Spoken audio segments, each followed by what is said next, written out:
Governor Greg Abbott signing a disaster declaration even for Hidalgo County. Several areas are still flooded months after heavy rains in the valley. Action 4's Ashley Custer's in North Edinburgh with the latest. We're not in Somalia. We're not in a third world country where this needs to be happening right now. I mean, this is the United States of America. This is Texas. Aaron Asensio and his brother Gabriel say their mother's property has been flooded for the last 2 months and that the standing water is not just an inconvenience, it's also a health hazard. My mom, she's disabled. She's diabetic, and any cuts in her foot, lower extremities, this water's contaminated. And as you can see, our pipe for sewage is already broken off because of the flood waters. She came back because this is her house. Me and my mom bought a pump, and we're pumping water, but it doesn't do anything. It stays the same, and we don't have that much money, so we can spend on a $8,000 pump, and so we can pump more.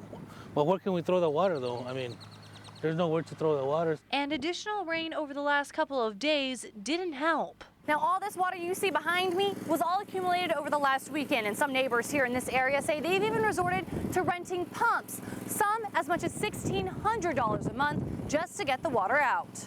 Friday, Hidalgo County commissioners announced that with permission, they would be able to enter private property in case of an emergency. And we were able to get a right of entry in a private landowner. We've installed another 12-inch pump, which we're putting it on the lowest lying area, which is directly behind the residents that are heavily impacted. The pump can redirect about 5,000 to 6,000 gallons of water a minute.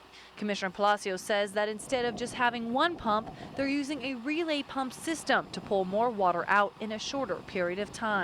Happier, but I mean, it's like putting a Band-Aid over a 3-inch cut or something. You're not gonna stop the bleeding. I memean, what if we have another storm tomorrow? Commissioner Palacio says that's something he's working to fix. The new ditch that's being cut out, we should be able to, the next few weeks, few months, we're not going to leave the area. We're going to continue working on the permanent fix in this area. So while we have our equipment here, we're going to keep going. In Hidalgo County, Ashley Custer, Action 4 News.